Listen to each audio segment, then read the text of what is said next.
Bonjour, je m'appelle Nathalie Yamb et je viens devant vous aujourd'hui avec ma crinière naturelle déployée parce que nous sommes en mode combat. Depuis quelques jours, on entend parler de violences horribles en Haïti. J'ai même vu des titres de journaux anglo-saxons mettre en avant que des gangs de cannibales régnaient maintenant sur la première république noire du monde. Alors aujourd'hui, on va aller regarder ce qui se passe vraiment en Haïti et on va en profiter pour déconstruire le narratif occidental sur la situation, un narratif qui est malheureusement trop souvent repris sans discernement par des influenceurs ou des analystes de la diaspora qui se satisfont de la propagande que les médias mainstream diffusent. On s'intéresse aux événements au Tchad, au Sénégal, au Sahel, en RDC. On s'émeut de ce qui se déroule à Gaza et on oublie totalement de parler de ce qui se passe en Haïti. Pourtant, c'est exactement ce qui se passe chez nous, ici, en Afrique. C'est le même mode opératoire, ce sont les mêmes acteurs, ce sont les mêmes marionnettistes qui tirent les ficelles en coulisses pour exactement les mêmes raisons.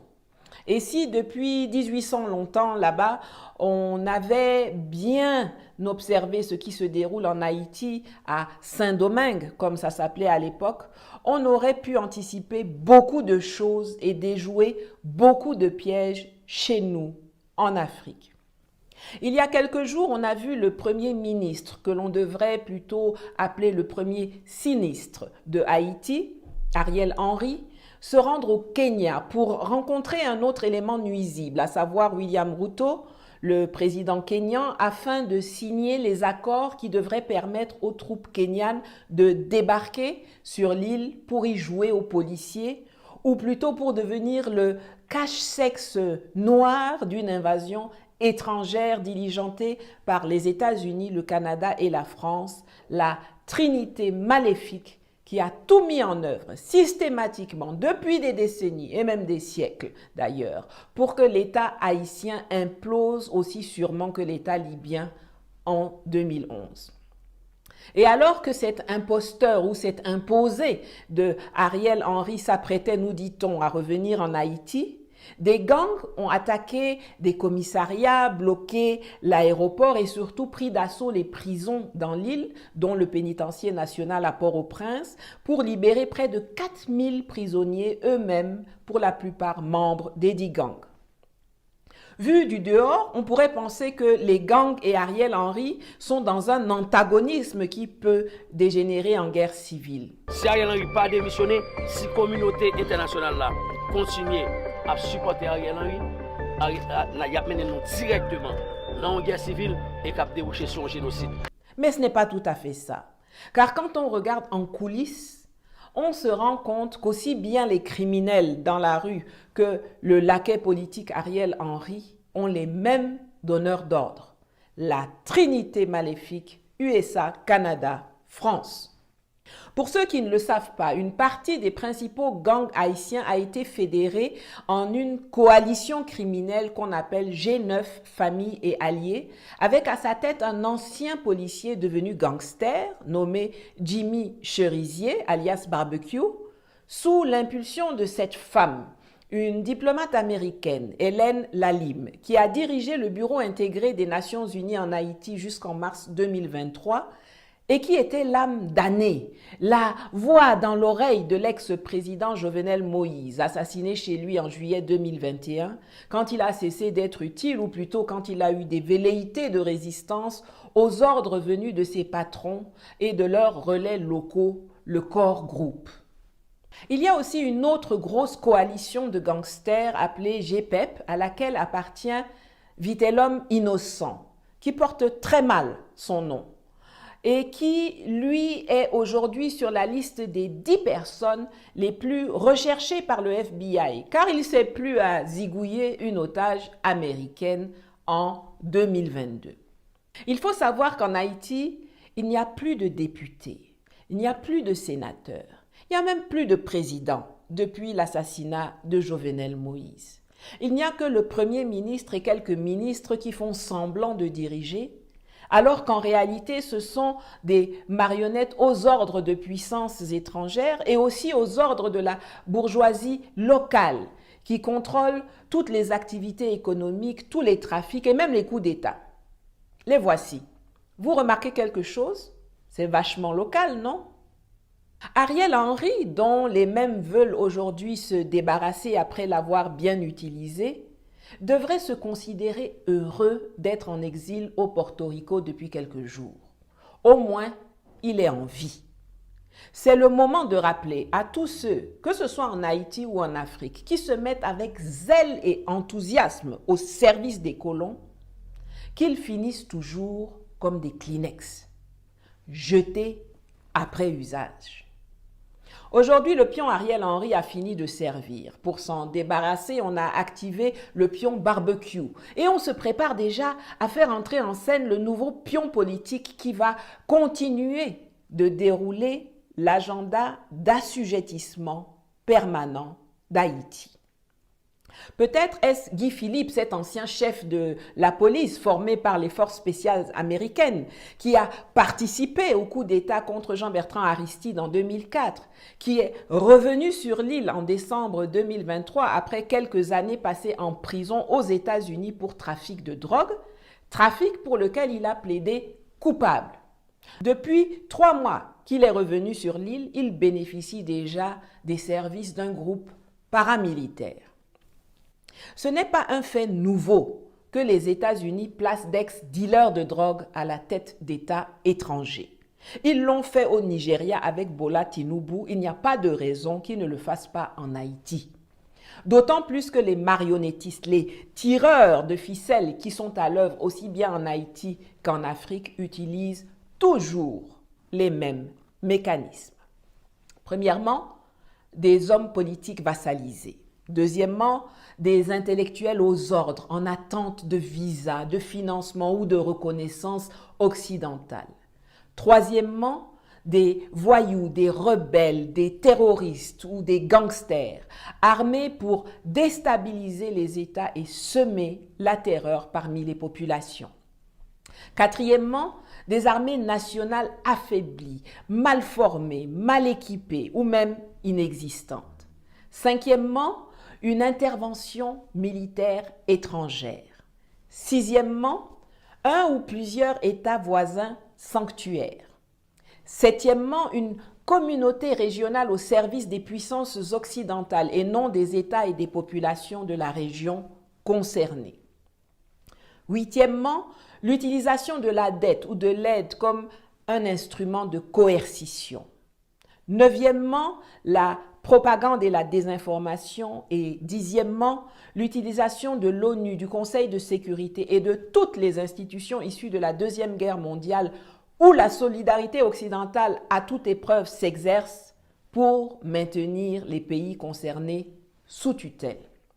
Voilà 10 points que je viens de vous citer. Et si vous les regardez, vous verrez que le mode opératoire est exactement le même en Haïti qu'en Afrique. Les hommes politiques vassalisés comme Ariel Henry ou avant lui Jovenel Moïse, Michel Martelly, Gérard Latortue, etc. ont leurs jumeaux ici en Afrique avec les Macky Sall, Alassane Dramane Ouattara, Patrice Talon, Umaro Sissoko Embalo, Bola Tinubu, etc.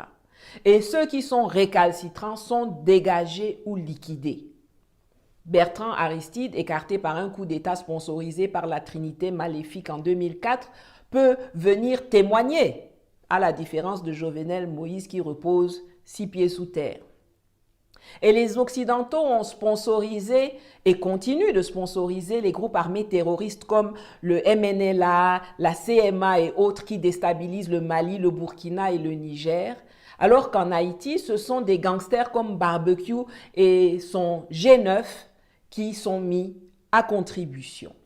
Les accords de défense et de coopération militaire de plus de 60 ans avec la France ont résulté en des armées africaines totalement démunies, déstructurées, sous-équipées, qui étaient et qui sont encore pour certaines d'ailleurs la risée du monde. En Haïti, ils ont carrément dissous l'armée depuis 1995. Les USA ont décrété que l'armée ne servait à rien, que de toute façon, eux, ils sont juste à côté et que la mise en place d'une police était suffisante pour Haïti. Et c'est comme ça qu'on se retrouve avec zéro armée, des forces de police sous-équipées et des gangsters suréquipés qui peuvent se permettre de gaspiller leurs munitions en tirant en l'air à tout va pour effrayer les gens ou pour abattre des dizaines de policiers sans souci, alors que ceux-ci sont obligés d'économiser leurs munitions. Au niveau des États sanctuaires, c'est la République dominicaine qui sert de lieu de repli des déstabilisateurs et de passage pour tous les trafics pour armer les gangs haïtiens. Tout comme à l'époque, quand la France voulait à tout prix installer Ouattara à la tête de la Côte d'Ivoire, c'est le Burkina Faso de Blaise Compaoré et le Mali de Toumani Touré et de Choguel Maïga qui servaient d'État sanctuaire aux milices armées de Guillaume Soro pour chasser Gbagbo.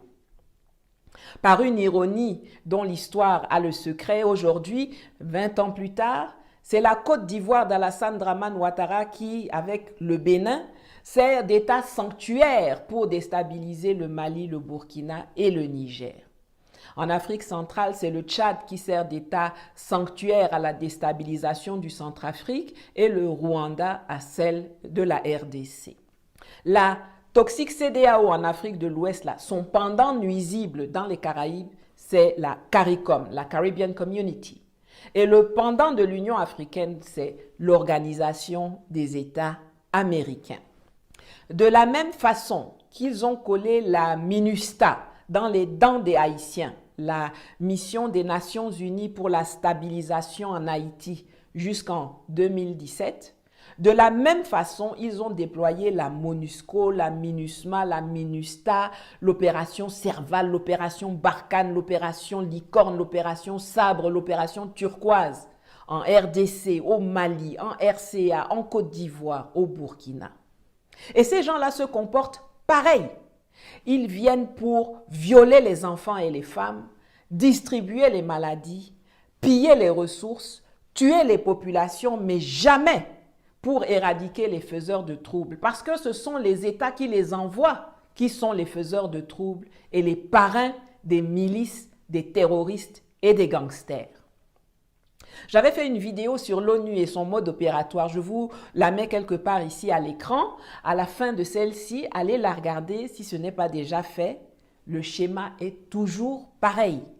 Ils n'inventent rien, ils répètent les mêmes choses partout. L'histoire a prouvé que les interventions militaires étrangères en Haïti n'ont jamais eu pour but d'aider les Haïtiens. L'objectif a toujours été de les spolier, de maintenir la domination étrangère sur l'île et d'empêcher la prospérité des Haïtiens et la stabilité du pays. Toujours. Les Haïtiens sont donc fondés de ne pas vouloir voir débarquer chez eux des zozos kenyans qui viennent soi-disant les aider alors qu'ils sont même pas capables de s'aider eux-mêmes au Kenya là-bas ou d'aider la RDC voisine. En septembre 2022, il y avait 13 000 policiers en Haïti. Bon, comme on les tue comme des mouches, peut-être qu'aujourd'hui ils sont 12 000 ou 10 000. Vous pensez que ce que 10 000 policiers haïtiens ne peuvent pas faire, c'est 1000 policiers kenyans qui vont venir faire? Si la communauté internationale voulait aider Haïti, elle enverrait des armes de guerre à la police haïtienne pour leur permettre d'éradiquer tous les voyous qui sont là-bas.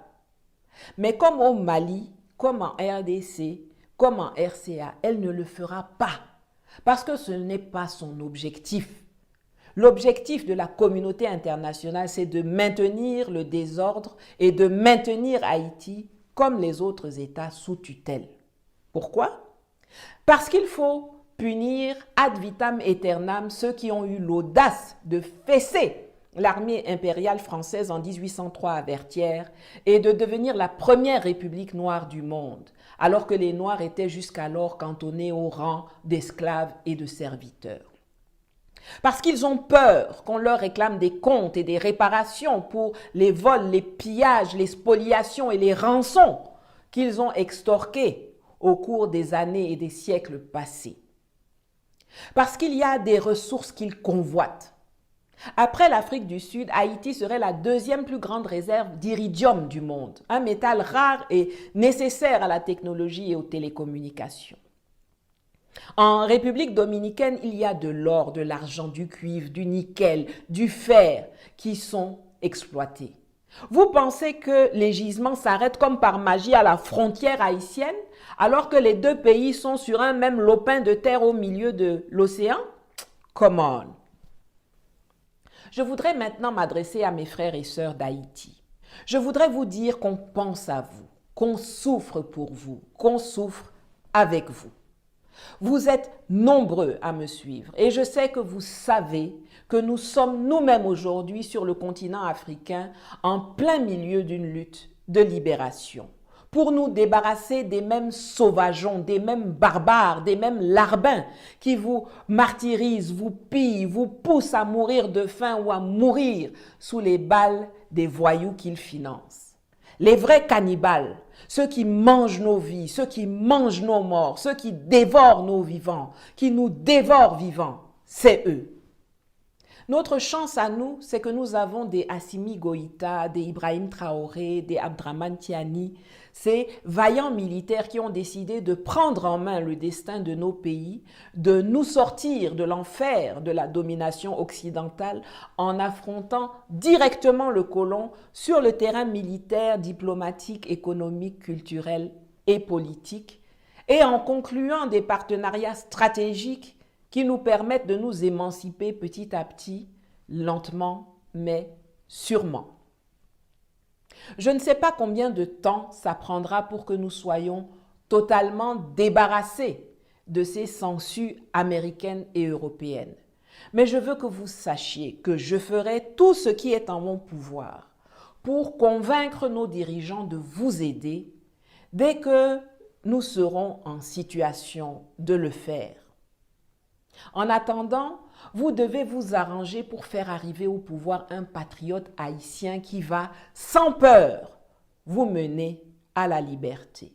N'oubliez jamais, vous êtes les nègres marrons, vous êtes les descendants de Dessalines, de Macandal, de Boukman, de Fatiman, de Toya. Vous avez déjà réussi à les battre. Vous pouvez de nouveau le faire. Résistez, résistons.